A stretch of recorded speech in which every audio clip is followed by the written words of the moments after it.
नमस्कार, जय हिंद प्यारे दोस्तों। आप सभी का स्वागत है आपके बहुत ही शानदार से एग्जाम्पल प्लेटफॉर्म पर। तो हो चुकी है पीर पर्वत पिघलनी चाहिए, फिर हिमालय से कोई गंगा निकलनी चाहिए। और आग मेरे सीने में ना सही, आपके सीने में ही सही, लगी हो सिलेक्शन की आग तो ये आग लगनी चाहिए। साथियों, टॉपिक वाइज एक एक पोर्शन को हम कवर करते हुए चल रहे हैं। कल की क्लास में आप सभी लोगों को हमने कर और जीएसटी वाला यानी राजस्व वाला टॉपिक समझाया था, जिसमें उत्तर प्रदेश के कुछ कर व्यवस्थाओं को, जीएसटी को और बाकी उसकी संवैधानिक स्थिति को समझाते हुए आगे बढ़े थे। कुछ बच्चों का यह कहना था कि सर जीएसटी तो हमारे सिलेबस में ही नहीं है, तुमको हम पटक पटक के पटका देंगे। क्या बात करते हो तुम हैं? हमारे भारत में तुमको 122वां संविधान संशोधन विधेयक नहीं मिला, तुम्हें 101वां संविधान संशोधन अधिनियम नहीं मिला, अभी कह दो तुम पॉलिटी राजव्यवस्था भी संविधान में नहीं है। जीएसटी के जितने प्रावधान पढ़ाए थे वो सब के सब राजस्व में आते हैं। तुमको यही नहीं पता कि सिलेबस में कब कौन सा टॉपिक कहां पर है। मैं कह दूं तुम्हारे सिलेबस में अकबर नाम का चैप्टर नहीं है, क्योंकि सिलेबस में तो नहीं लिखा गया, लेकिन मुगल भारत तो लिखा गया है। उस मुगल भारत के अंदर ही तो अकबर आता है। हे भगवान विधाता, तुमको कौन समझाए। साथियों, आप सभी लोगों को पढ़ने के सिवाय कुछ नहीं सोचना है, ये टीचर सब सोचेगा। तुम्हारा अच्छा, तुम्हारा भला, तुम्हारे पेपर में जो आएगा वही पढ़ाऊंगा, इसका मैं वादा कर चुका हूं। आप सभी लोग बस फोकस करके पढ़िए। आप सभी के साथ में पहला सवाल आज की क्लास का, या ये कह लीजिए हम सवाल के साथ शुरू करते हैं अपनी थ्योरी को। मानवाधिकार क्या है? एक सवाल आपको देता हूं, पूरे कॉन्फिडेंस के साथ उत्तर बताने की कोशिश करिएगा। फिर इसके बाद हम साथियों एक तरीके से क्या करेंगे, शुरुआत कर देंगे अपने टॉपिक की। साथियों ध्यान रखना, पहला परंपरा के अनुसार एक सवाल, बहुनी सवाल से कह रहे हैं राष्ट्रीय मानवाधिकार आयोग, जिसको नेशनल ह्यूमन राइट कमीशन के नाम से जानते हैं, इसके अध्यक्ष सदस्यों की नियुक्ति कौन करता है? आप सभी लोग जानते हैं नेशनल ह्यूमन राइट कमीशन जो है ये हमारे देश में 12 अक्टूबर को, वर्ष साथियों ध्यान रखना 1993 में बनाया गया था। इसकी स्थापना जो है वो की गई थी स्थापना। इसमें साथियों जो सदस्य या अध्यक्ष होता है उसकी नियुक्ति भारत के राष्ट्रपति के द्वारा की जाती है। या आप सभी लोग याद रखना, किसके द्वारा की जाती है? राष्ट्रपति के द्वारा। सर हमने पढ़ा है, लेकिन कॉन्फिडेंस तब बिल्ड होगा जब तुम मानवाधिकार के उस थ्योरी वाले 12 पेज की पूरी पीपीटी को पढ़ लोगे। साथियों ये 10 से 12 पेज की पीपीटी है, जो पूरी पढ़ने के बाद तुम्हें मानवाधिकार के कोई डाउट नहीं रहेंगे। बताइए मानवाधिकार क्या है? मानवाधिकार मानव के अधिकारों से जुड़ा है। याद करना, इस पूरे चैप्टर को समझने के लिए तुम्हें इस 2 शब्दों को पढ़ना होगा। मानवाधिकार क्या है? मानव प्लस अधिकार, यानी मनुष्य जिन अधिकारों की मांग कर सकता है, यानी जो अधिकार तुम मांग सकते हो, साथियों ध्यान रखना उन्हीं को इसमें रखा गया है। दुनिया में पहली बार साथियों किस देश के नागरिकों ने अपने अधिकार मांगे थे? तो दुनिया में पहली बार अंग्रेजों के देश के नागरिक, यानी ब्रिटिश के देश के नागरिक जो हैं साथियों, उन्होंने मांगे थे। क्यों मांगे थे भैया? क्योंकि ये लोग समझदार थे, जागरूक थे, अपने राजा से खुश नहीं थे तो राजा से मांगते थे। हमारे देश में राजा खुद ही इतने अच्छे थे, बिना मांगे ही दे दिया करते थे। भारत में राजा राम को पढ़िए, भारत में राजा साथियों ध्यान रखना ऐसे भी हुए जिन्होंने शरीर में एक अंग काट कर दे दिया एक कबूतर की जान बचाने के लिए। तो राजा बड़े उदार होते थे। वहीं कुछ अत्याचारी भी राजा होते थे। तो यहां पर ध्यान रखना, राजा से मांगी जाएगी चीजें। तो कुल मिलाकर मानव अधिकार की जहां भी बात की जाएगी, इसका सीधा सा मतलब है अगर तुम मांग कर रहे हो तो ये तुम्हारे मानव अधिकार है। मानव को उपलब्ध जो सुविधाएं हैं या साथियों हक, ये मानव अधिकार कहे जाते हैं। अगर कोई कहे अधिकार क्या है, कोई हक या सुविधा जिसका दावा किया जा सकता है, वो साथियों अधिकार कहा जाता है। अधिकार क्या है? कोई हक या सुविधा जिसका दावा किया जा सकता है, वो अधिकार है। मानवाधिकारों का इतिहास जरा उठाकर देखिए। मानवाधिकार के अगर हम इतिहास के पन्ने पर जाएं तो सबसे पहले हमें साथियों एक चीज देखने को मिलती है। क्या देखने को मिलती है गुरुजी? सबसे पहले जो चीज देखने को मिली वो देखने को मिली अंग्रेजों के देश से। मानव अधिकारों की जब भी हम बात करते हैं तो हमें एक चीज अच्छे से समझ लेनी होगी और ये क्लियर कर लेना होगा कि मानव अधिकारों की जब भी हम बात करेंगे तो उसमें हमें सबसे पहले मैग्ना कार्टा मिलेगा। ये मैग्ना कार्टा क्या था? मैग्ना कार्टा साथियों ध्यान रखना महान छूट को कहा जाता था। मैग्ना कार्टा का क्या अर्थ था? इसका अर्थ होता था महान छूट। ध्यान रखना, इसको क्या कहते थे? महान छूट के नाम से जानते थे साथियों, महान छूट कहते थे। जैसे हमारे भारत में शिक्षा का मैग्ना कार्टा, भारत में शिक्षा का मैग्ना कार्टा, शिक्षा का मैग्ना कार्टा, अंग्रेजी शिक्षा का मेन पूछ रहा हूं मैं, ध्यान रखना मैग्ना कार्टा। तो ये साथियों 1854 का वुड डिस्पैच एक्ट था, ध्यान रखना। तो वुड डिस्पैच एक्ट को हम कहते हैं साथियों। मैग्ना कार्टा जो ये शब्द है, ये को याद करना होगा 1215 में ब्रिटेन यानी इंग्लैंड में जन्मा था। इस शब्द में साथियों सारे इतिहास को आप पढ़ेंगे। क्या कहा जाता था? मैग्ना कार्टा ने पहली बार राजा की शक्ति पर प्रतिबंध लगाया और नागरिकों के कुछ अधिकारों को मान्यता दी।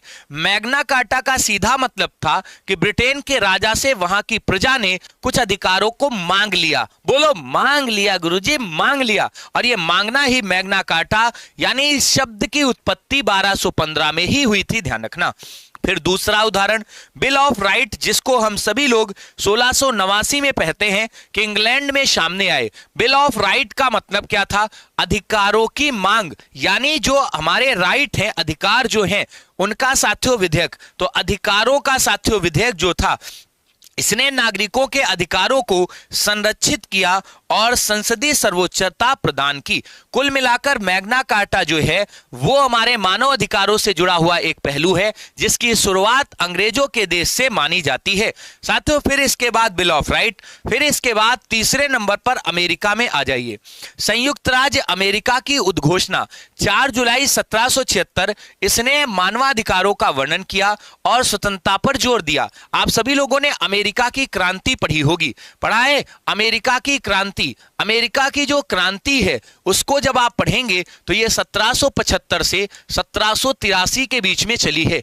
इस क्रांति में अमेरिका स्वतंत्रता संग्राम, अमेरिका अपना 4 जुलाई को स्वतंत्रता दिवस मनाता है। तो बताइए स्वतंत्रता दिवस अमेरिका का कब मनाया जाता है? तो अमेरिका जो है वो अपना स्वतंत्रता दिवस 4 जुलाई को मनाता है। तो जो अमेरिका का स्वतंत्रता दिवस था उसमें साथियों मानवाधिकार की बात जो है वो एक तरीके से की गई थी। तो संयुक्त राज्य अमेरिका स्वतंत्रता उद्घोषणा 4 जुलाई 1776, मानव अधिकारों का वर्णन किया गया और स्वतंत्रता पर जोर दिया गया। यानी जहां पर मानव अधिकार हैं वहां लोगों को स्वतंत्रता जो है वो एक तरीके से प्राप्त हो जाती है। चौथे नंबर पर आ जाइए साथियों, अमेरिका का संविधान 4 मार्च साथियों 1789 को दुनिया का पहला साथियों लिखित संविधान लागू किया गया।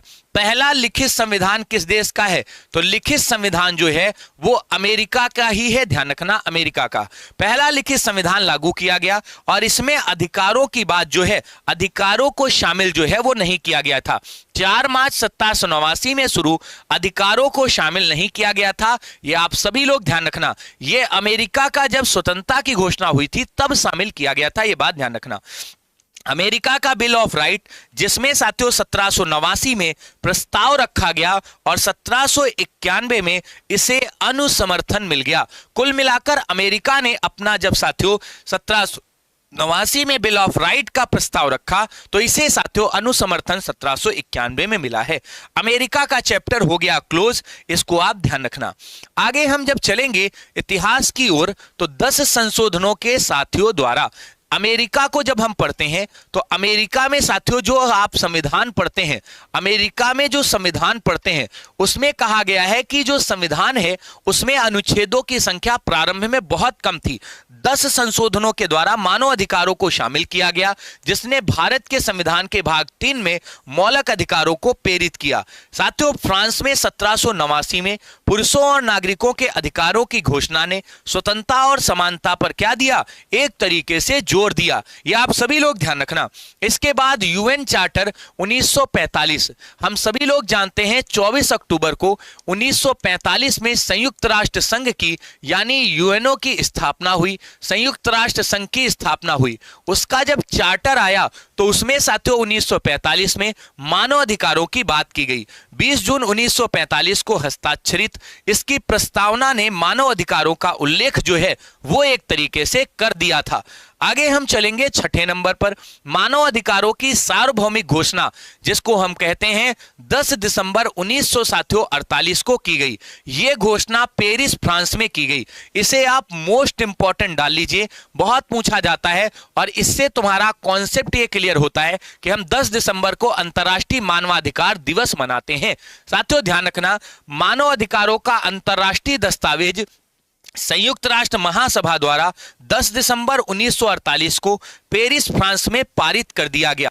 यानी मानव अधिकारों की सार्वभौमिक घोषणा जो है वो 10 दिसंबर को कर दी गई। इसमें कुल 30 अनुच्छेद हैं और इनके साथ मानव अधिकारों को अंतरराष्ट्रीय मैग्ना कार्टा मिल गया। मतलब विश्व में महान छूटें जो हैं वो आ गई। अगर आपसे कोई पूछे अंतरराष्ट्रीय मानव अधिकार में कुल कितने अनुच्छेद हैं, तो कुल 30 अनुच्छेद हैं। ध्यान रखना, इनमें कुछ प्रमुख हैं जो आपको हम जरूर पढ़ाएंगे।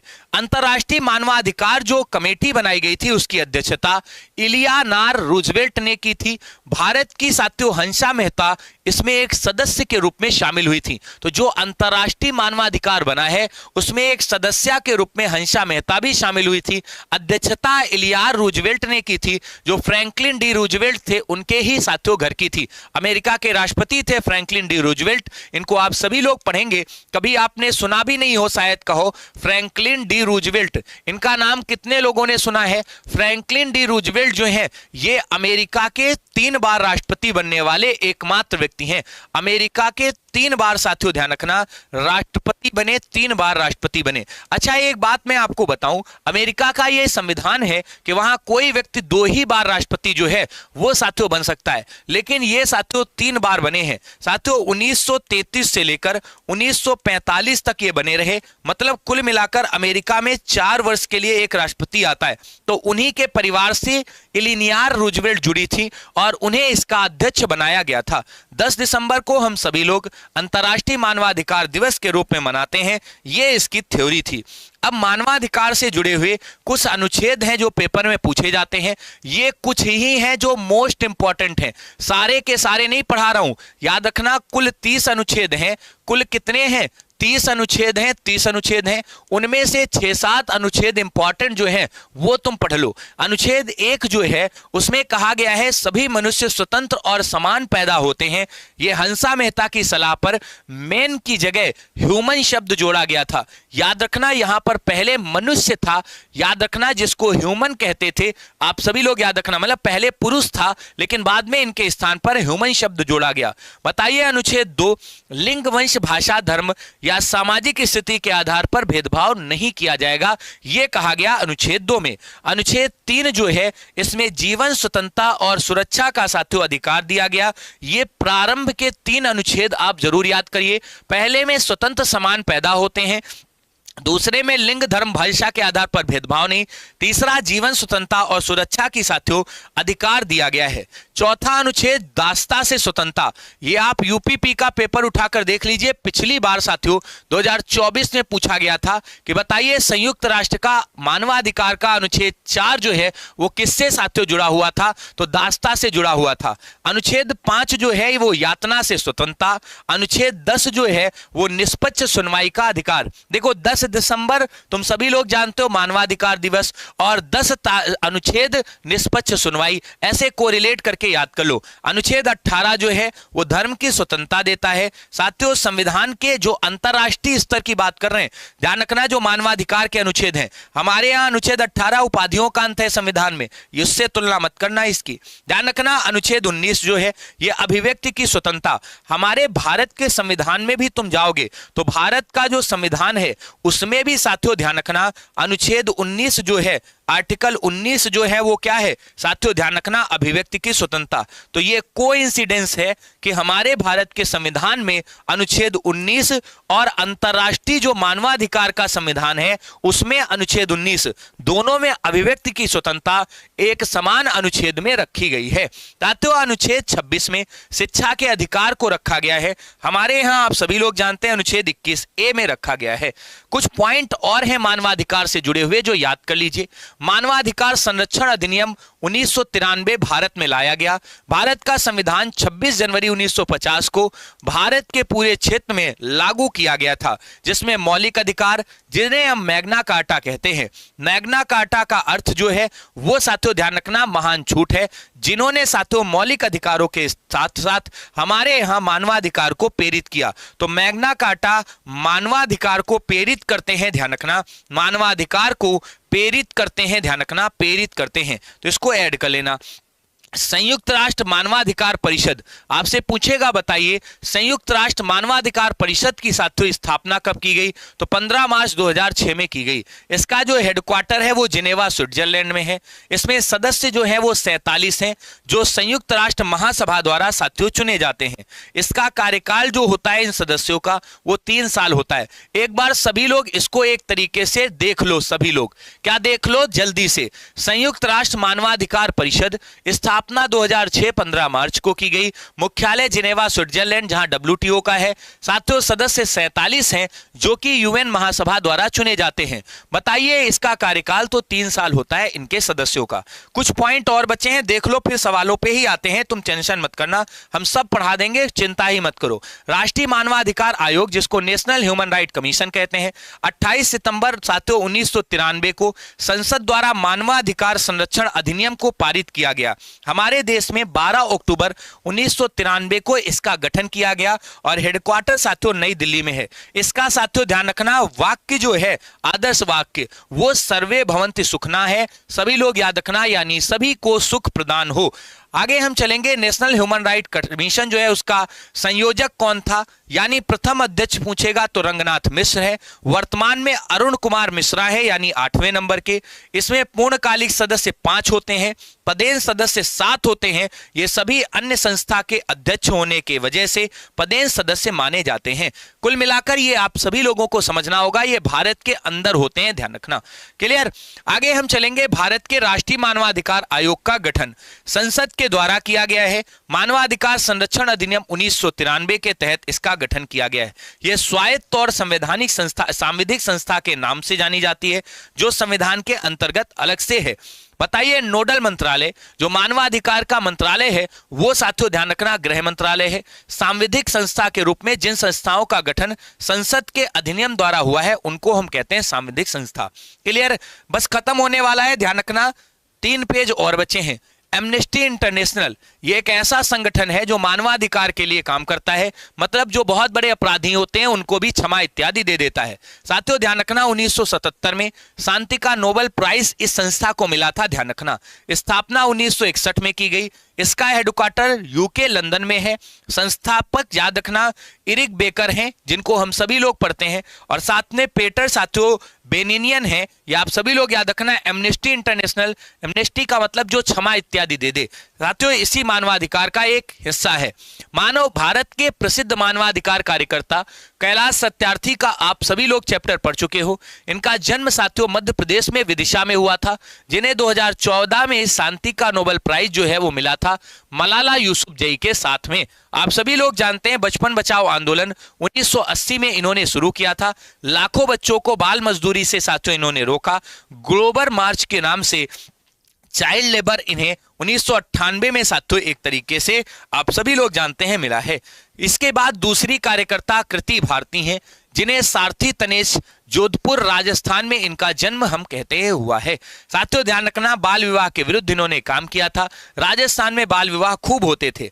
भारत के पहले बाल विवाह को नल यानी शून्य श्रेय कृति भारती को ही कहते हैं, मतलब इन्होंने बाल विवाह करने से रोकने का साथियों एक तरीके से पॉइंट किया था। ये आप सभी लोग याद रखना। तो इस तरीके से हमारी ये मानवाधिकार की कंप्लीट थ्योरी थी। साथियों अगर आपने मानवाधिकार को अच्छे से समझ लिया है, ये मानवाधिकार की क्या थी मेरे दोस्त ध्यान रखना, कंप्लीट थ्योरी थी जिसे आपने 10 से 12 मिनट में क्या कर लिया, कवर कर लिया। ध्यान रखना 10-12 मिनट में कवर कर लिया। अब इसके साथियों ध्यान रखना क्वेश्चन पर आते हैं और देखना कैसे तुम उड़ा दोगे सवालों को।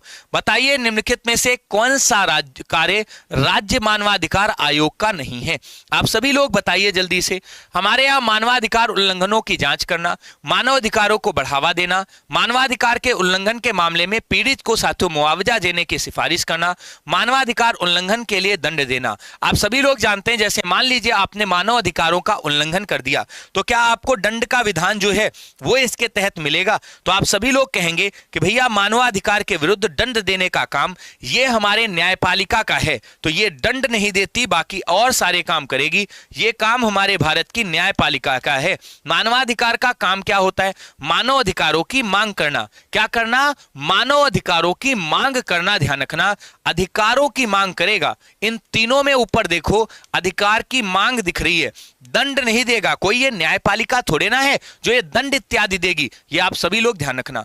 तीसरा सवाल आप सभी लोगों के सामने अगला देखिए, बताइए रंग भेद शब्द को निम्नलिखित में से किस देश में भेदभाव की प्रथा से जोड़ा जाता है। हम सभी लोगों ने सुना था साउथ अफ्रीका में, दक्षिण अफ्रीका में, आपने नाम सबने सुना होगा नेल्सन मंडेला का, याद आया कुछ, सबने सुना होगा साथियों। यहां पर एक व्यक्ति हैं नेल्सन मंडेला, जिन्होंने साथियों रंग भेद के खिलाफ, नेल्सन मंडेला जो हैं इनका नाम सबने सुना होगा। नेल्सन मंडेला जो हैं ये रंग भेद के खिलाफ लगातार साथियों काम कर रहे थे साउथ अफ्रीका में। हमारे यहाँ साथियों इनको साउथ अफ्रीका का गांधी भी कहते हैं, दक्षिण अफ्रीका का गांधी। साउथ अफ्रीका का गांधी किसको कहते हैं? साउथ अफ्रीका का इनको गांधी कहते हैं। साथियों इन्होंने रंग भेद के खिलाफ खूब अभियान चलाए, आखिरकार ये सफल भी हुए।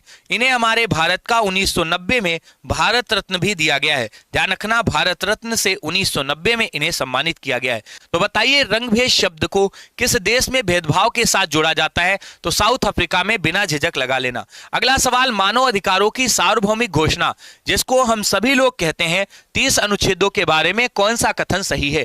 यह कानूनी रूप से बाध्यकारी है, या कानूनी रूप से बाध्यकारी है। दूसरा, या भविष्य के मानव अधिकार सम्मेलनों और संधियों के लिए आधार प्रदान करती है लेकिन स्वयं कानूनी रूप से बाध्यकारी नहीं है। यह केवल नागरिकों और राजनीतिक अधिकारों से संबंधित है, यह आर्थिक, सामाजिक और सांस्कृतिक अधिकारों से संबंधित नहीं है। जैसे तुमने पढ़ा मानव अधिकारों के राइट्स के बारे में, हमने तुम्हें कई बार इस बारे में समझाया भी था कि मानव अधिकार जो है ये भविष्य के सम्मेलन और इत्यादि के बारे में कोई अधिकार नहीं देता। यानी ये याद रखना, ये भविष्य के मानव अधिकारों के सम्मेलन, संधियों के लिए आधार प्रदान करती है लेकिन स्वयं कानूनी रूप से बाध्यकारी नहीं है। भैया ये गलत है, याद रखना ये गलत है। तो इनमें से बताना है। ओहो, पूछा क्या था? ये लाइन जो है ये आप देखिए तो सही। पहले आपको हमने आज की क्लास का जो 7वां पेज पढ़ाया है उसको जरा देखना होगा। अनुच्छेदों के बारे में कौन सा कथन सही है? तो भविष्य के मानव अधिकार सम्मेलन और संधियों के लिए आधार प्रदान करेगी, मानव अधिकारों की बात करेगा ना, और स्वयं कानूनी रूप से बाध्यकारी नहीं होगी क्योंकि मानव अधिकारों का स्वयं साथियों 30 अनुच्छेद अपने आप में है। तो 30 आर्टिकल हैं। पेज नंबर जरा 7वां आज की क्लास का पीपीटी का देखो, उसमें तुमको ये सारी चीजें जो है वो साथियों साफ साफ मिल जाएंगी। पेज नंबर 7 में साथियों यहां पर देखो, अमेरिका ने किया था। अमेरिका की उद्घोषणा जब हुई तो उसने साफ कह दिया मानव अधिकारों का उल्लंघन करने पर मानव अधिकारों का साथियों एक तरीके से प्रयोग किया जाएगा। पेज नंबर 7 में साफ मेंशन किया गया था। अगला सवाल, बताइए राष्ट्रीय मानवाधिकार आयोग के अध्यक्ष और सदस्यों की नियुक्ति इनमें से कौन करता है? तो हम तुरंत कहेंगे सर भारत में राष्ट्रपति करता है, यह आप सभी लोगों को याद रहेगा। अगला सवाल देखिए, मानव अधिकार संरक्षण अधिनियम 1993 के अनुसार भारत के राष्ट्रीय मानव अधिकार आयोग के अध्यक्ष को भारत के राष्ट्रपति के आदेश से निम्न में से किस आधार पर उसके पद से हटाया जाएगा?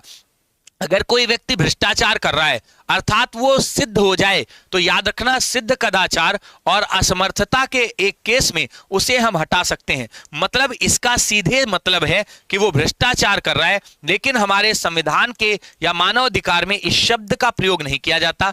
भ्रष्टाचार को कदाचार कह दिया जाता है। तो ये याद रखना, ये शब्द ही प्रयोग नहीं किया जाएगा। तो शब्द नहीं प्रयोग किया जाएगा तो खेल ही खत्म दूसरे वाले का। बताइए इनमें से, तो याद रखना पहला ही सही होगा।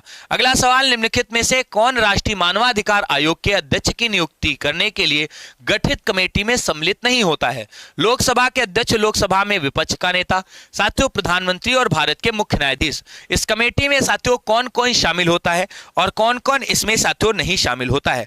तो इसमें कमेटी में साथियों ध्यान रखना, भारत के मुख्य न्यायाधीश कभी शामिल नहीं होते। इसमें प्रधानमंत्री, लोकसभा का अध्यक्ष, आप सभी लोग याद रखना कौन कौन होते हैं। तो प्रधानमंत्री, साथ में साथियों जो स्पीकर होता है वो शामिल होता है। इसके साथ जो राज्यसभा का उपसभापति होता है, राज्यसभा जो है इसका उपसभापति जो होता है, उपसभापति जो है वो साथियों शामिल होता है। इसके साथ साथ इसमें साथियों संसद के दोनों सदनों के विपक्ष के नेता होते हैं।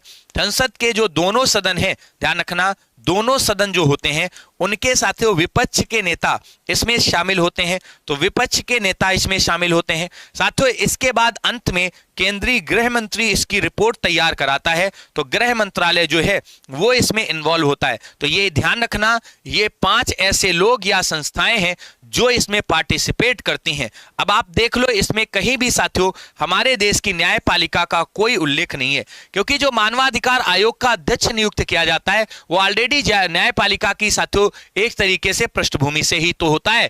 इनमें से बताइए कौन सा एक संवैधानिक निकाय नहीं है? राष्ट्रीय मानवाधिकार, देखो सांविधिक निकाय का मतलब जिसका उल्लेख संसद के माध्यम से किया गया हो, अर्थात संसद ने साथियों एक तरीके से जिसकी स्थापना की हो। याद रखना सांविधिक और संवैधानिक में अंतर होता है। सांविधिक का मतलब होता है संसद ने कानून बनाकर किया है, संसद ने कानून के माध्यम से किया है। याद रखना हमारे यहाँ राष्ट्रीय मानवाधिकार आयोग जो है ये संवैधानिक निकाय नहीं है, क्योंकि कोई अनुच्छेद इसके लिए नहीं है, कोई आर्टिकल नहीं है। ध्यान रखना कोई आर्टिकल नहीं है। तो मुझे बताइए, जैसे मैंने कहा हमारे भारत में लोक सेवा आयोग अनुच्छेद साथियों 315 में आता है, तो क्या कोई मानवाधिकार के लिए अनुच्छेद है? तो तुम कहोगे सर कोई अनुच्छेद नहीं है। आप सभी लोग जानते हो वित्त आयोग हमारे देश में आर्टिकल साथियों ध्यान रखना वित्त आयोग 280 में दिया गया है, चुनाव आयोग आर्टिकल 324 में दिया गया है। ये सारे के सारे संविधान के अंतर्गत आते हैं। लोक सेवा आयोग आर्टिकल 315 में है, लेकिन इसके लिए आर्टिकल ही नहीं है, तो खेल खत्म। 9 नंबर मानवाधिकार संरक्षण अधिनियम के अनुसार निम्नलिखित में से कौन नेशनल ह्यूमन राइट कमीशन का अध्यक्ष हो सकता है? तो हमारे यहाँ जो न्यायपालिका के क्षेत्र से जुड़ा होगा उसे ही साथियों इसका अध्यक्ष बनाया जाता है। ध्यान रखना, तो निश्चित तौर पर भारत के पूर्व न्यायाधीश जो हैं उनको इसका एक तरीके से अध्यक्ष जो है वो साथियों बनाया जाएगा। मैंने ऑलरेडी समझा रखा है कि हमारे यहाँ साथियों जैसे अभी अरुण कुमार मिश्र हैं, तो वो कौन है? तो मुख्य न्यायाधीश या न्यायाधीश के रूप में साथियों हमारे न्यायपालिका के क्षेत्र से जुड़े हुए हैं। बताइए मानव अधिकार संरक्षण अधिनियम 1993 के कौन से अध्याय में राज्य मानवाधिकार आयोग संबंधी प्रावधान किए गए हैं? तो ये साथियों हमारे 5वें अध्याय में किए गए हैं, मतलब राज्य मानवाधिकार के लिए 5वें अध्याय में इसके प्रावधान किए गए हैं। अगला सवाल करने से पहले तुम्हें हम होमगार्ड के बैच के बारे में बता दें। जो बच्चे यूपी होमगार्ड की तैयारी कर रहे हैं उनके लिए अंतिम प्रयास बैच मात्र 99 रुपए में है। इसमें पीडीएफ फॉर्म में किताबें, 600 घंटे से अधिक की क्लासेज आपको मिल रही हैं। राष्ट्रीय मानवाधिकार आयोग का गठन संसद के कौन से अधिनियम के अंतर्गत किया गया था? तो मानव अधिकार संरक्षण अधिनियम 1993 के आधार पर साथियों ये किया गया था। आप सभी लोग जानते हैं, इसमें हम सभी लोगों ने पढ़ रखा है कि ये साथियों एक तरीके से मानव अधिकारों की बात करता है। मानवाधिकार संरक्षण अधिनियम 1993 में कितने अध्याय और साथियों एक तरीके से धाराओं को साथियों रखा गया है? तो इसमें साथियों कितने अध्याय रखे गए हैं? तो कुल मिलाकर के इसमें साथियों 8 अध्याय और 43 धाराएं जो हैं वो एक तरीके से आपको मिलेंगी। तो 8 अध्याय और 43 धाराएं जो हैं वो मिलेंगी। लेकिन अगर अंतरराष्ट्रीय मानवाधिकार आयोग की बात करते हैं तो अंतरराष्ट्रीय मानवाधिकार जो है उसमें साथियों 30 अनुच्छेद साथियों आपको मिलेंगे, 30 आर्टिकल हैं। तो इनको आप ध्यान रखिएगा, ऐसे ही तैयार किया जाता है, नोट डाल करके याद करते हुए चलेंगे। पहले थ्योरी फिर क्वेश्चन। राष्ट्रीय मानवाधिकार आयोग नेशनल ह्यूमन राइट कमीशन एक स्वतंत्र वैधानिक संस्था है। इसकी स्थापना बताइए कब की गई थी? साथियों आप जानते हैं इसकी स्थापना 12 अक्टूबर को की गई है, नोट डालकर लिख लीजिएगा। अंतरराष्ट्रीय मानवाधिकार आयोग के सामान को आप पढ़ते हैं, 10 दिसंबर को साथियों सार्वभौमिक उसकी घोषणा की गई थी 1948 में। राष्ट्रीय मानवाधिकार आयोग का मुख्य कार्य इनमें से क्या है? जीवन का संरक्षण करना, या साथियों स्वतंत्रता का अधिकार जिसे संरक्षित करना, समानता के अधिकार को संरक्षित करना, या उपरोक्त में से सभी के सभी? आप सभी लोगों को हमने पढ़ाया है, अभी पीछे आप सभी लोग पढ़ते हुए चले आ रहे हैं। हमारे यहाँ मानव अधिकारों को लेकर जो 12 अक्टूबर को ये साथियों संगठन बनाया गया था 1993 को, साथियों राष्ट्रीय मानवाधिकार आयोग, वो हमारे यहाँ जीवन के अधिकार को सुरक्षित करने की भी वादे करता है, स्वतंत्रता का अधिकार भी देता है, समानता की भी बात करता है, मतलब सारे के सारे प्रावधान देता है। एक बात और याद करो, तुम सभी को हमने समझाया था कि ये जो मानवाधिकार आयोग होता है इसके बोर्ड पुलिस थानों के बाहर साथियों लगवाए जाते हैं। इसके पीछे का एक ही उद्देश्य है कि कोई घपला ना कर पाए। राष्ट्रीय मानवाधिकार आयोग का प्रथम अध्यक्ष इनमें से कौन था? बताइए, न्यायमूर्ति रंगनाथ मिश्र, फातिमा बीबी, एस कॉग, या इनमें से कोई नहीं? फातिमा बीबी तो हमारे भारत की पहली महिला साथियों मुख्य न्यायाधीश के रूप में पहली महिला न्यायाधीश के रूप में जानी जाती हैं। तो ये तो पहली महिला जज हैं, पहली सुप्रीम कोर्ट की साथियों महिला जज हैं। ध्यान रखना, महिला जज हैं। अब जब तुम इसको पढ़ोगे तो रंगनाथ मिश्र तुम्हें मिल जाएंगे। हमारे 8वें नंबर के अभी अरुण कुमार हैं। तुमको ये क्यों पढ़ाया? तुमको हमने अभी पीछे साथियों राष्ट्रीय मानवाधिकार की जब थ्योरी पढ़ा रहे थे तो हमने तुम्हें कुछ चीजें समझाने की कोशिश की थी। हो सकता है तुमको समय लगे, तुमको याद करने में कोई समय लगे, कोई दिक्कत हो, लेकिन जब तुम इसको पढ़ोगे ना तब तुमको हमारी याद जरूर आएगी। ये थ्योरी नहीं है, ये समझ लेना तुम्हारे नींव है, जिसकी यही कमजोर होगी ना, 18 पन्ने की है थ्योरी, अगर यही कमजोर है तो फिर बेकार है, ध्यान रखना, आपको याद रहेगा। अगला बताइए, मानव अधिकार किसी भी सुसंगत समाज की उन्नति के लिए होते हैं, प्रेरक तत्व, आधार तत्व, मूल आधार तत्व या केंद्र बिंदु। आप सभी लोग कहेंगे सर ये हमारे किसी भी अच्छे समाज के लिए एक प्रेरणा का काम करते हैं, अर्थात ये हमें प्रेरणा प्रदान करते हैं, इसीलिए इनको प्रेरक तत्व कहा जाता है। क्या कहा जाता है? प्रेरक तत्व। जैसे हमने कह दिया हमारे समाज में अभी आज भेदभाव है, उसको समाप्त करेंगे तो मानव अधिकारों को सही तरीके से लागू किया जा सकता है, तो ये प्रेरक तत्व कहे जाते हैं। ध्यान रखना, मतलब मोटिवेशनल साथियों एलिमेंट्स हैं, याद रखना, एस्पायरेशनल नहीं है, प्रेरणा नहीं, प्रेरक तत्व है, मतलब ये मोटिवेट करते हैं कि और अच्छा करो, और अच्छा करो, और अच्छा करो, याद रखना।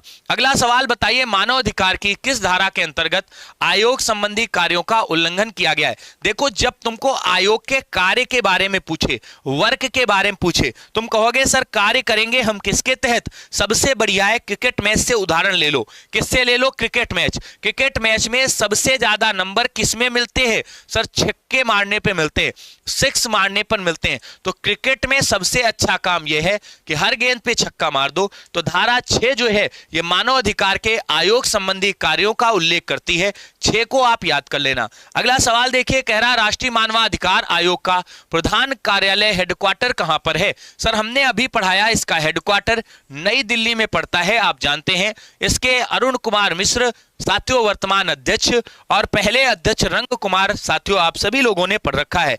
बताइए इनमें से मानव अधिकारों के राज्य मानव अधिकार आयोग की किस सूची से संबंधित मामलों की जांच करता है? देखो, जो हमारा राष्ट्रीय मानव आयोग है वो केंद्र सूची की जांच करेगा, जो राष्ट्रीय मानवाधिकार आयोग है वो साथियों केंद्र सूची की जांच करेगा, लेकिन जो राज्य मानव आयोग है वो केवल राज्य सूची की ही लिस्ट की जांच करेगा और किसी की नहीं कर सकता।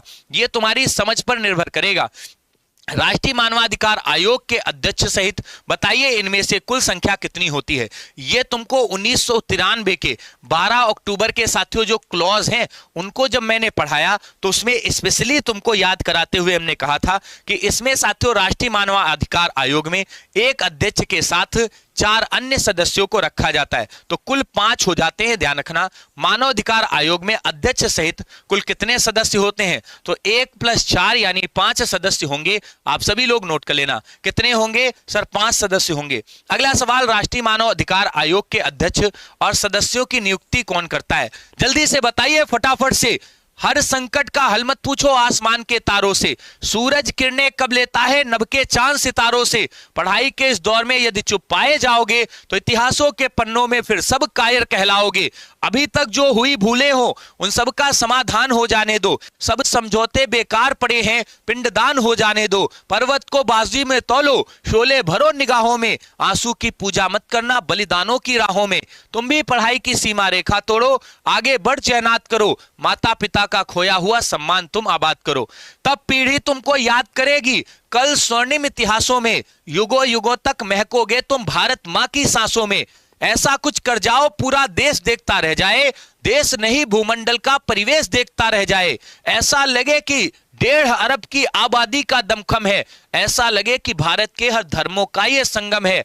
ऐसा लगे कि देशद्रोहियों को तुमने ललकार दिया, ऐसा लगे कि भारत मां के हर दुश्मन को धिक्कार दिया, और ऐसा लगे कि शिक्षा का पूरा खेल हिल गया है, और ऐसा लगे कि भारत को एक और चाणक्य मिल गया है। मेरी क्लास पढ़ने के बाद कम से कम तुम मानवाधिकार में तो कभी नहीं फंसोगे, इसका अंतर्विश्वास मैं तुम्हें दिलाता हूं। साथियों मैं आपको बता दूं, इस क्लास की पीडीएफ बच्चों तुम्हें कहां मिलेगी? एग्जामपुर एप्लीकेशन पर और अंकित सर एग्जामपुर टेलीग्राम चैनल पर मिल जाएगी, जो तुम मांग कर रहे हो। अगला सवाल बताइए, राज्य मानवाधिकार आयोग के अध्यक्ष और इनमें से जो सदस्य होते हैं उनकी बताइए नियुक्ति कौन करता है? तो राज्य मानवाधिकार आयोग के जो सदस्य या जो अध्यक्ष होते हैं, देखो राष्ट्रीय मानवाधिकार की बात करेगा तो राष्ट्रपति करेगा, राष्ट्रीय की बात करेगा साथियों राष्ट्रपति करेगा, राष्ट्रीय की बात करेगा राष्ट्रपति, राज्य की बात करेगा तो राज्य में राज्यपाल होता है तो राज्यपाल कर देगा। राज्य में कौन करेगा? सर राज्यपाल करेगा, तो आप सभी लोग याद रखना राज्यपाल करेगा।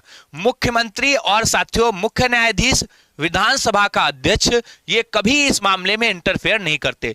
दो ही लोग करते हैं। राष्ट्रीय अगर मानवाधिकार आयोग के अध्यक्ष और सदस्य होंगे तो राष्ट्रपति, और राज्य के मानवाधिकार आयोग के सदस्य और अध्यक्ष होंगे तो राज्यपाल करेगा। 23 नंबर सवाल, बताइए मानव अधिकार संरक्षण संशोधन विधेयक 2019 ये मोदी सरकार ने साथियों कुछ नए प्रावधानों को जोड़ते हुए साथियों किया था। बताइए इसमें अध्यक्ष के रूप में कौन सा व्यक्ति जो है वो साथियों एक तरीके से नियुक्त हो सकता है। तो भारत का मुख्य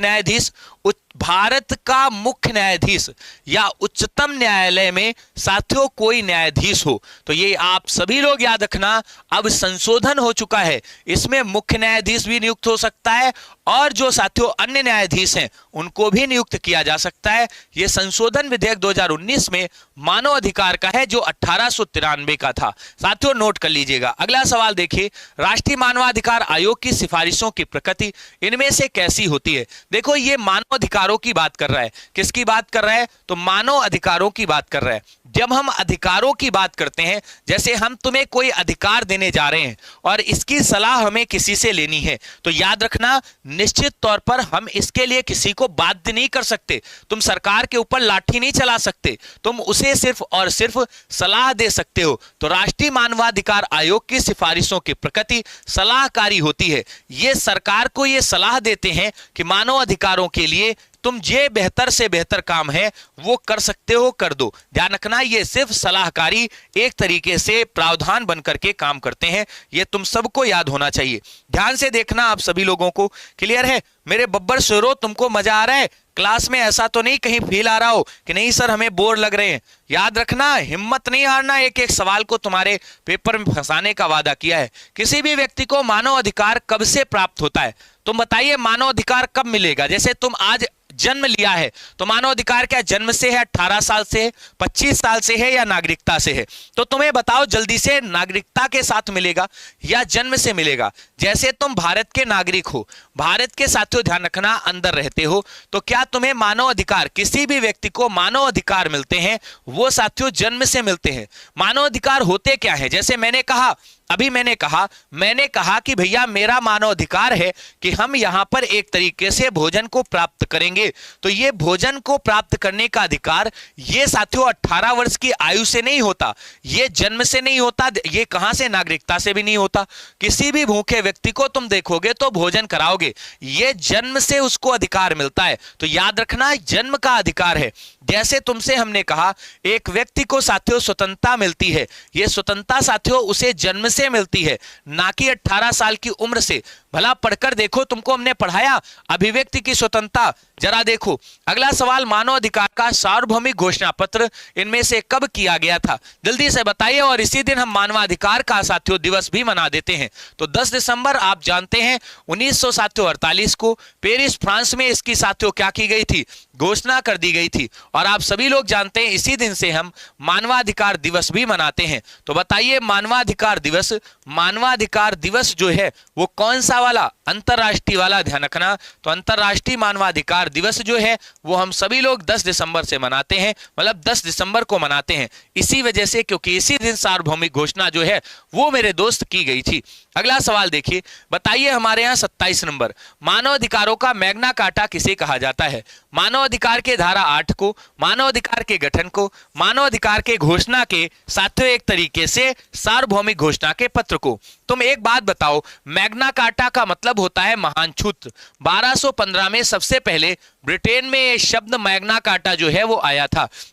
मैग्ना कार्टा जब जनता ने साथियों मांगा कुछ छूट वहां के राजा से, तो इसको हम कहते हैं महान छूट। ध्यान रखना, आप सभी लोग जानते हैं हमारे यहाँ मानव अधिकारों की जब घोषणा की गई 10 दिसंबर को साथियों, ध्यान रखना 1948 में, तो उसे ही साथियों मानव अधिकारों का सार्वभौमिक घोषणा पत्र जिसे मैग्ना कार्टा के नाम से जाना गया है। तो ये आप सभी को याद होना चाहिए। 28 नंबर, बताइए राष्ट्रीय मानवाधिकार आयोग कैसा निकाय है? संवैधानिक निकाय है, अर्थात इसके लिए कोई अनुच्छेद है क्या? तो तुम कहोगे सर इसके लिए कोई आर्टिकल भारत में नहीं है, मतलब ये हमारा संवैधानिक निकाय जो है वो एक तरीके से नहीं माना जाएगा।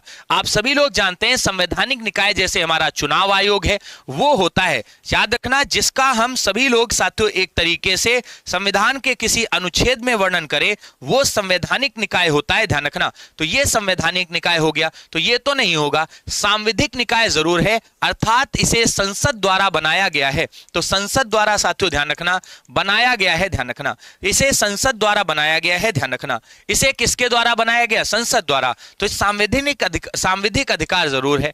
राष्ट्रीय मानवाधिकार आयोग में अध्यक्ष सहित कुल कितने सदस्य होते हैं? अब देखो ये घटना जो है वो साथियों राष्ट्रीय मानवाधिकार मूल रूप से 1+4 से अधिक है। साथियों आपने पढ़ा था हमारे यहाँ साथियों क्या थी, शुरुआत में 1+4 की व्यवस्था थी। आपने पढ़ा था 5 सदस्य जो हैं वो इसमें हो सकते हैं, लेकिन मानवाधिकार के अध्यक्ष सहित कुल कितनी संख्या अब ये वर्तमान में है? तो वर्तमान में साथियों ध्यान रखना 1+12 है, मतलब 4 का 3 गुना हो गया। तो बस इतना याद रखना, 4 का 3 गुना कर देना, अध्यक्ष वही है। कुल मिलाकर यहां पर पदों की संख्या बढ़ गई है, यानी कुल मिलाकर कंपटीशन कम हो गया। तुमको नौकरी यहां मिल सकती है, मोदी जी से संपर्क बनाओ, क्योंकि उन्हीं के रिकमेंडेशन पर नियुक्ति तो वही लोग करते हैं। बताइए जल्दी से, राष्ट्रीय मानवाधिकार के अध्यक्ष का कार्यकाल भैया ये सबसे अलग होता है, ध्यान रखना। 70 साल उम्र होती है। आपसे पूछेगा बताइए कितनी होती है, तो 70 साल उम्र होती है। सबसे पहले 70 वर्ष उम्र होती है। अगर 70 वर्ष उम्र पूछ दे तो बस एक ही साथियों ऑप्शन हो सकता है,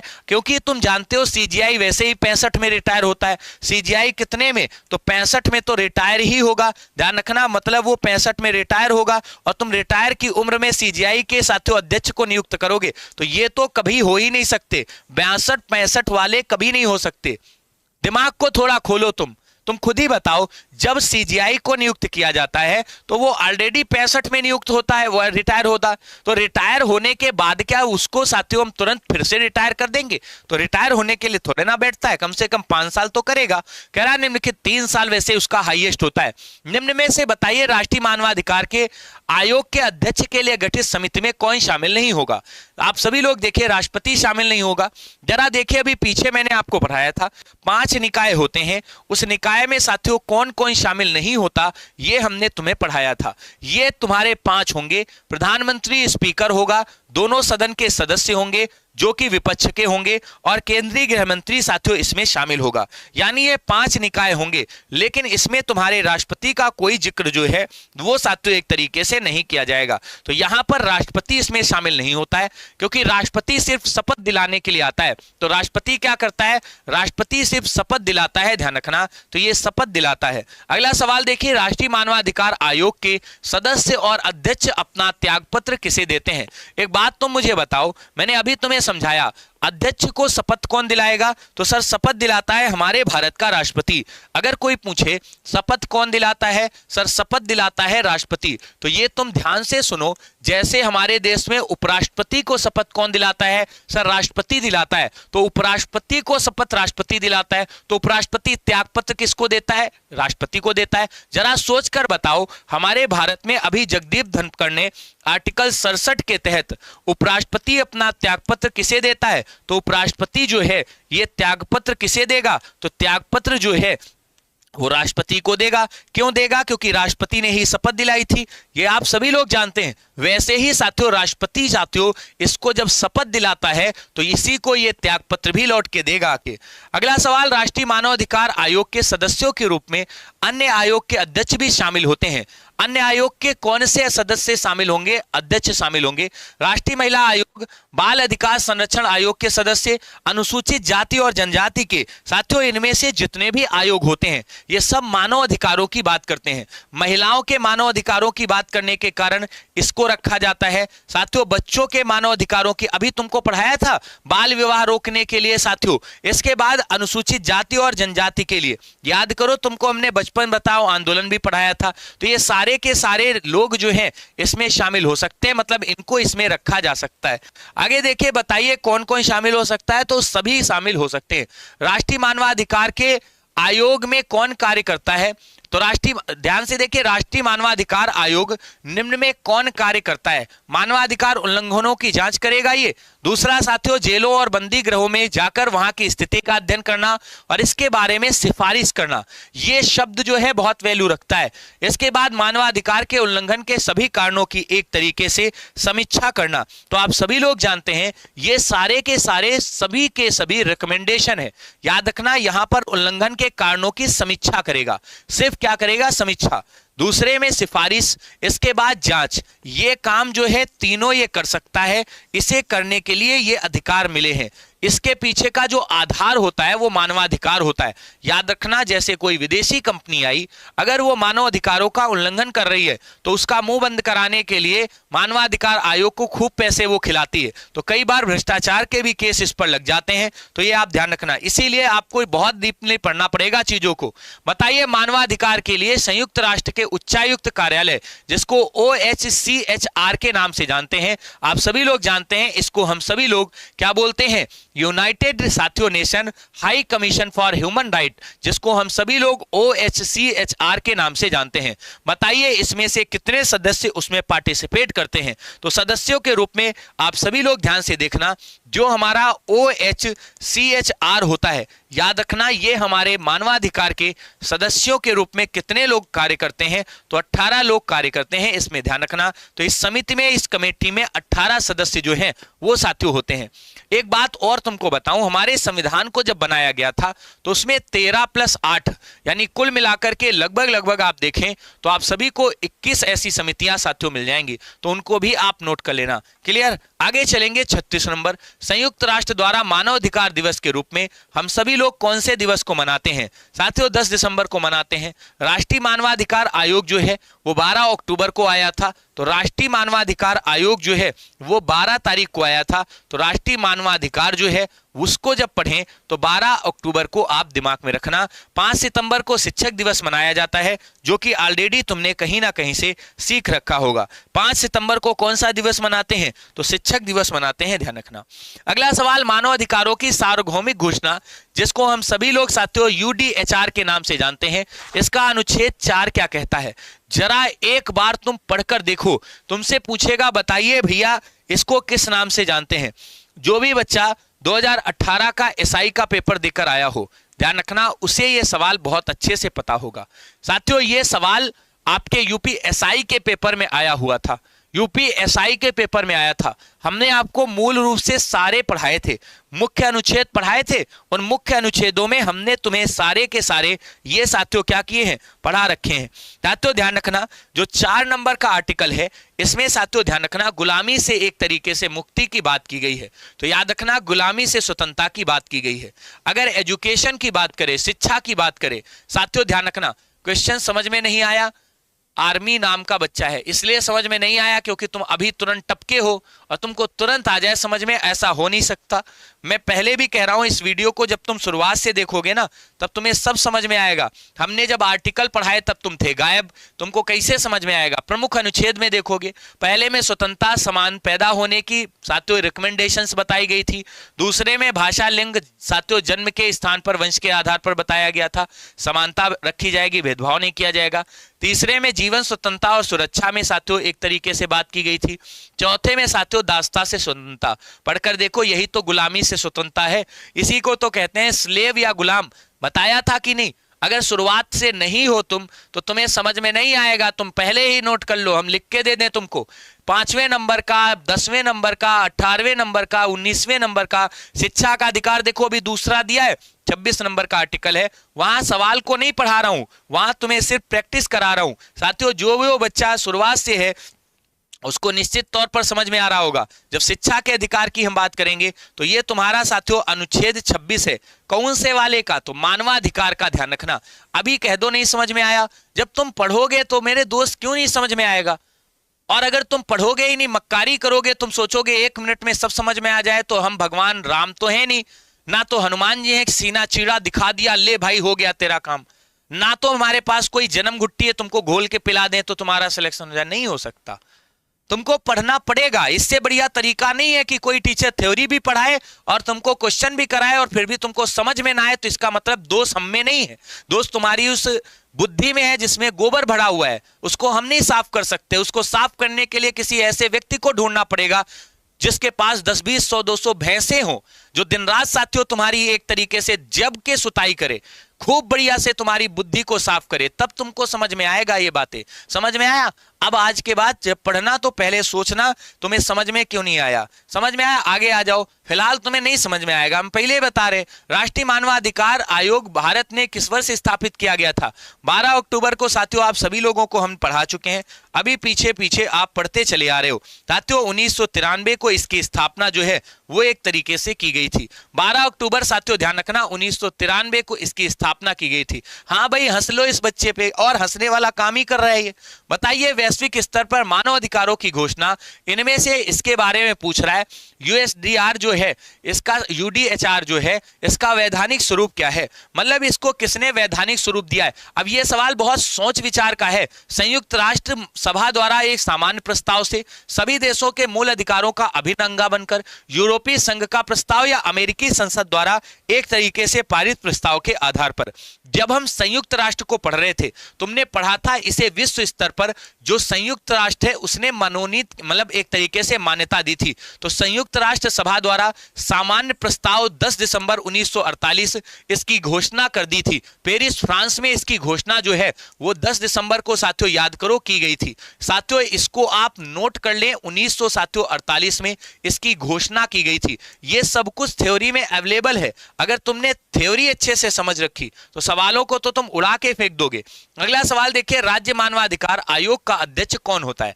सेवानिवृत्त सिविल जज, राष्ट्रपति द्वारा मनोनीत, उच्च न्यायालय का सेवानिवृत्त मुख्य न्यायाधीश। साथियों राज्य मानवाधिकार की बात कर रहा है। मैंने आपको अभी बताया 2019 में इसमें साथियों संशोधित एक तरीके से किया गया। तो 19 में साथियों संशोधन किया गया था। केंद्र में राष्ट्रपति जो है वो साथियों मुख्य न्यायाधीश और अन्य न्यायाधीशों को भी नियुक्त कर सकता है। उसी तरीके से राज्य जो है वो राज्यपाल के द्वारा उच्च न्यायाधीश के मुख्य न्यायाधीश और अन्य न्यायाधीशों को भी कर सकता है। तो उच्च न्यायालय का सेवानिवृत्त जो मुख्य न्यायाधीश है उसे नियुक्त कर सकता है। ध्यान रखना, इसको आप नोट कर लेना। संशोधन में क्या किया गया है? अन्य न्यायाधीशों को भी शामिल कर दिया गया है। तो संशोधन आपको पूछे बताइए कब किया गया है, तो संशोधन किया गया है 2019 में, जिसमें अन्य न्यायाधीशों को भी रखा जाता है। बताइए मानवाधिकार का प्रथम सम्मेलन इनमें से किस देश में साथियों आयोजित किया गया था? तो यह आयोजन 1968 में साथियों तेहरान में किया गया था। ध्यान रखना, तो 1968 में इसका पहला सम्मेलन तेहरान में किया गया था। ध्यान रखना, तेहरान में किया गया था। ये आप सभी लोग याद रखना। अब ये मत पूछ लेना कि सर ये तेहरान कहां पर पड़ता है। वाशिंगटन डीसी आप जानते हैं अमेरिका में है। इराक बगदाद आप सभी सीरिया को पढ़ते हैं। साथियों वियना ऑस्ट्रिया की राजधानी आप सभी लोगों ने पढ़ रखा होगा।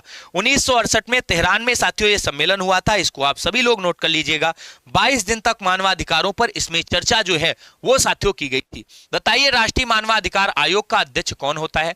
साथियों उच्चतम न्यायालय का पूर्व मुख्य न्यायाधीश, उच्च न्यायालय का मुख्य न्यायाधीश, उच्चतम न्यायालय का न्यायाधीश या प्रधानमंत्री। तो इस क्वेश्चन के अकॉर्डिंग तो यही होगा, लेकिन 2019 में जो संशोधन किया गया है, 2019 जो संशोधन हुआ है उस संशोधन के अकॉर्डिंग साथियों ध्यान रखना इसमें अन्य न्यायाधीश जो हैं वो भी साथियों एक तरीके से आ सकते हैं। फिलहाल जब ऑप्शन में ही नहीं दिया है तो साथियों आप इसे ही लगा लीजिए, उच्चतम न्यायालय का पूर्व मुख्य न्यायाधीश, उच्चतम न्यायालय का न्यायाधीश, ये साथियों हो सकता है, लेकिन ऑप्शन में तो एक ही लगा सकते हो आप। तो पहले वाले को रिकमेंड करो क्योंकि यही आपको एक तरीके से सही मिलेगा।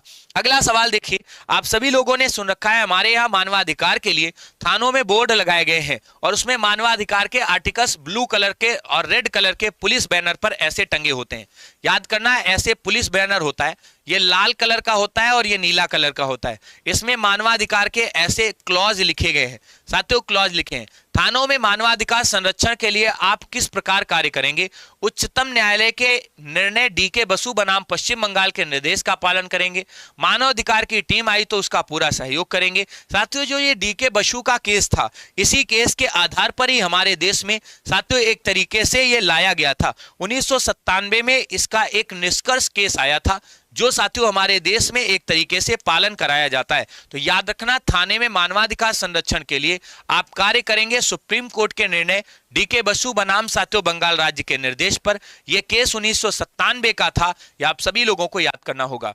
क्लियर? तो ये आप सभी लोग नोट कर लीजिए, ये मानवाधिकार की पूरी कंप्लीट थ्योरी और साथ में क्वेश्चंस थे। मैंने पूरी कोशिश करी है 73 पेज ये हैं जो तुम्हारे भविष्य को बदल सकते हैं। इनको एक बार तुम अपनी अंतरात्मा पे हाथ रख के कहना, मानवाधिकार शब्द से लेकर के अंत तक जितनी भी चीजें हैं, मानवाधिकार क्या है, मानवाधिकार का मैग्ना कार्टा, इसके बाद डिटेल में ये पूरी थ्योरी, एक एक शब्द, एक एक अनुच्छेद, एक एक साथियों संस्था, कैलाश सत्यार्थी, भारत, मानवाधिकार थ्योरी, और फिर ये साथियों लगभग 50 क्वेश्चन जो तुम्हारी सफलता की कुंजी को लेकर बैठे हैं। तुम इन पर पूरा ध्यान दे लो। मैं फिर कह रहा हूं, इन पर पूरा ध्यान दे दो। अभी भी वक्त है, अभी भी वक्त है। वक्त को बदलना सीखो या वक्त के अनुसार चलना सीखो। याद रखना, बदल सकते हो तो बदल लो, मौका तुम्हारे पास है। यूपी होमगार्ड की तैयारी करने वाले 41,424 भर्ती पर काम कर रहे विद्यार्थियों के लिए यह हमारा अंतिम प्रयास बैच आपके लिए बहुत शानदार सा सिद्ध होने वाला है। इसमें साथियों पीडीएफ फॉर्म में सारी किताबें जो है एप्लीकेशन पर अवेलेबल हैं। आज की जो ये क्लास रही है, ये जो पीडीएफ मैंने आपको जो अभी थ्योरी पढ़ाई है, ये पहले से साथियों आपको वहां पर अवेलेबल मिलेगी। साथियों इसमें कंप्लीट थ्योरी बैच है, 600 घंटे से अधिक की क्लासेज, डेली 6-7 घंटे की क्लासेज, 50 क्वेश्चन आपको डेली इसमें कराए जा रहे हैं। साथियों हमारी इंडिया की सबसे बढ़िया टीम आपको इसमें पढ़ा रही है। मात्र 99 रुपए में ये बैच है। अभी जुड़ जाओ, इससे मौका हाथ से मत जाने दो। नौकरी को इस बार पाना नहीं है, गुरु छीन के लाना है, ध्यान रखना। जो बच्चे किताब के लिए परेशान हो कि सर इसका सिलेबस क्या है, उसके अनुसार टॉपिक वाइज टॉपिक कैसे पढ़ें, तो कंप्लीट थ्योरी साथ में प्रैक्टिस की ये हमारी किताब उत्तर प्रदेश होमगार्ड की सामान्य अध्ययन की है, जिसमें आप सभी लोगों को कंप्लीट थ्योरी और प्रैक्टिस दोनों एक ही जगह पर मिल जाता है। 199 रुपए की ये किताब है, जो साथियों अभी ऑफर पर चल रही है। वैसे साथियों इसका प्राइस 250 रुपए है। आप इसे फ्लिपकार्ट से कैश ऑन डिलीवरी भी कर सकते हैं, मतलब वहां जाकर ऑनलाइन भी मंगा सकते हैं। घर पर बैठकर इसे आप सभी लोग बढ़िया से रिवाइज करिए। आज की क्लास कैसी लगी जरूर बताइएगा। एक क्वेश्चन आपसे मैं पूछता हूं, होमवर्क का सवाल, और मैं आप सभी लोगों को कल की क्लास में जो मैंने कराया था उसका फीडबैक दिखाता हूं। दंग रह गया था, ध्यान रखना, मैं कमेंट देखकर। बहुत शानदार से बच्चों ने कमेंट किए हैं। होमवर्क का सवाल है, बताइए राष्ट्रीय मानवाधिकार का गठन कब किया गया था। राष्ट्रीय मानवाधिकार, ये सवाल बहुत छोटा सा है, बस तुम्हें इस टॉपिक से जोड़े रहने के लिए ये मैं क्वेश्चन दे रहा हूं। बताइए राष्ट्रीय मानवाधिकार जो है आयोग, इसका गठन कब किया गया था। बताइए इसका गठन कब किया गया, ये सवाल है। आप सभी लोग अगर इसके बारे में डिटेल से जानते हैं तो हमें जरूर बताइएगा। तुम्हें कल की क्लास के बारे में दिखाते हैं। जो बच्चे कल की क्लास में हमारे होमगार्ड के साथियों जीएसटी वाले टॉपिक को पढ़े थे, उन्होंने जो भाई साहब फीडबैक दिया है, दिल एकदम गदगद कर दिया। मतलब ऐसा लगा पहली बार कि वाकई में कोई बच्चा है जो वाकई में साथियों एक तरीके से डिटेल में पढ़ना चाह रहा है। बहुत मजा आई थी, बहुत अच्छा लगा था। मैं पूरी कोशिश करूंगा कि अब इन टॉपिक्स में एक भी टॉपिक्स ना छूटे, जैसे डिटेल में आज मैंने पढ़ाया। अच्छा, रात में आप ध्यान रखना, आज मैं लेकर आ रहा हूं 10 बजे से 9 बजे से पहले विवेक सर आपकी लेंगे, फिर 10 बजे मैं आपकी क्लास डिटेल में थ्योरी वाली लेकर आने वाला हूं। कल की जो क्लास हुई है उसके बारे में एक बार मैं आपको बता दूं, आपको दिखा दूं भैया कि क्या क्या आप में से विद्यार्थियों ने एक तरीके से जान झोंकी है। बहुत अच्छा लगा भाई साहब, ध्यान रखना, असली मेहनत जो होती है ना वो स्टैंडर्ड लेवल पर दिख जाती है। ये जीएसटी की साथियों क्लास थी, बहुत अच्छे कमेंट आपने किए। इससे मैं साथियों वाकई में सच में बता रहा हूं, मैं मोटिवेट ही नहीं बल्कि बहुत मोटिवेट था। मैं हर बच्चे से कहूंगा कि इस क्लास के कमेंट ओपन करके एक बार आप देखिएगा। लगभग 53 बच्चों ने ये कमेंट किए हैं और इनमें से सभी बच्चों के बस एक ही कमेंट थे कि सर बहुत गजब का पढ़ाया। इस बच्चे का नाम है साथियों, ध्यान रखना, अंशु, जिसने एक बड़ी सुंदर सी साथियों शायरी भी लिखी। सारे बच्चों का एक ही कमेंट है, आप पढ़कर देख लीजिए कि सर बहुत शानदार सा पढ़ाया। एक भी आपको वैसा कमेंट नहीं मिलेगा कि सर कुछ भी गड़बड़ हुआ हो, क्योंकि मैं गड़बड़ छोड़ता ही नहीं साथियों। पूरी डिटेल थ्योरी और फिर इसके बाद में आपको क्वेश्चन। ऐसा क्या फीडबैक आपको सही लगता है? क्या आपको यह लगता है पहले थ्योरी फिर साथियों क्वेश्चन? अगर आप सभी लोगों को यह सही लगता है तो कमेंट करके जरूर बताइएगा कि हाँ सर ऐसे ही पढ़ाइए। आप सभी लोगों को बहुत बहुत शुभकामनाएं आपकी परीक्षा से पहले ऐसी साथियों एक क्लास के साथ जुड़ने के लिए। मेरे तरफ से आपको बहुत सारा साथियों ढेर सारा प्यार। ऑफलाइन कमेंट करके बताइएगा कि क्लास कैसी लगी। आज के लिए इतना ही। जय हिंद, अपना ध्यान रखिएगा।